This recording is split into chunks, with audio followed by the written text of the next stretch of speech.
To YSM news.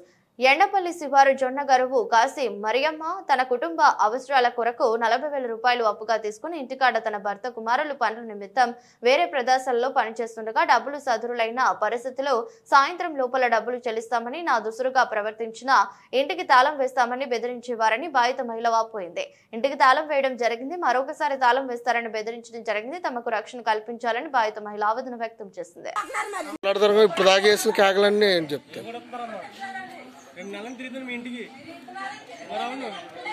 మీరు తాళం అవుతాడు తాళం ఏంటమ్మా వస్తుంది. నేను ఎలా వస్తుంది నేను చెప్తాను.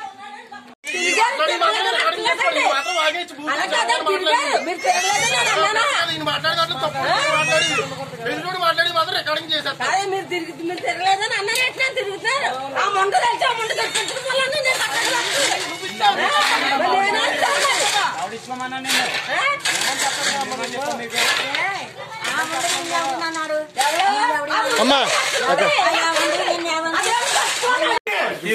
చెప్పు అదే చెప్పు ఏం చేసి ఆవిడ ఇప్పుడు ఇంటికాడ మొగలు ఎవరు లేరు అంటున్నారు. మరి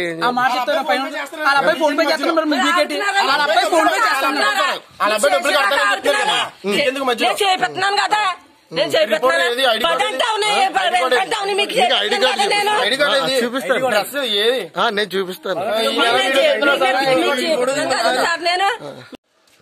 ఇప్పుడు ఇలా కడతాను ఉన్నప్పుడు కడతానని చెప్పాను, అయినా ఇంటలేదు. సాయంత్రం పొద్దున సాయంత్రం వచ్చేస్తాను, ఇంటి దగ్గర మొగోళ్ళు లేరు, మొగోళ్ళు లేకపోతే నేను కడతానని చెప్తాను, అయినా ఇంటలేదు. కట్టిదాకా నేను పోనని అంటున్నారు. గుమ్మెక్కేస్తున్నా తాళం వేసేస్తాను బెదిరిస్తున్నారు.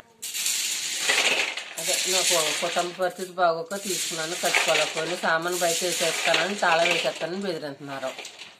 మరి ఏమండి ఇలా టాటా కంపెనీ నుంచి 40,000 తీసుకున్నాను. ఇంకొక ఆమెకి ఇప్పించిందని ఇంకొక ఆవిడ రత్నం అన్న ఆవిడ కాశీ బళ్ళ లక్ష్మికి ఇప్పించిందండి. ఆవిడ కడతానన్నది. ఆవిడ కట్టకపోతే నీ డబ్బులు కూడా ఆవిడే కడతానన్నది. అలాగైతేనే లోన్ ఇప్పించానన్నది. అందుకే లోన్లో ఉన్నాను. అంతవరకు ఒక 5 నెలలు కట్టింది. అక్కడి నుంచి కట్టలేకపోయిందండి. నేను ఇచ్చిన డబ్బులు కూడా కట్టలేకపోయింది. హైదరాబాద్ పోయింది. నేను కట్టుకుంటున్నాను.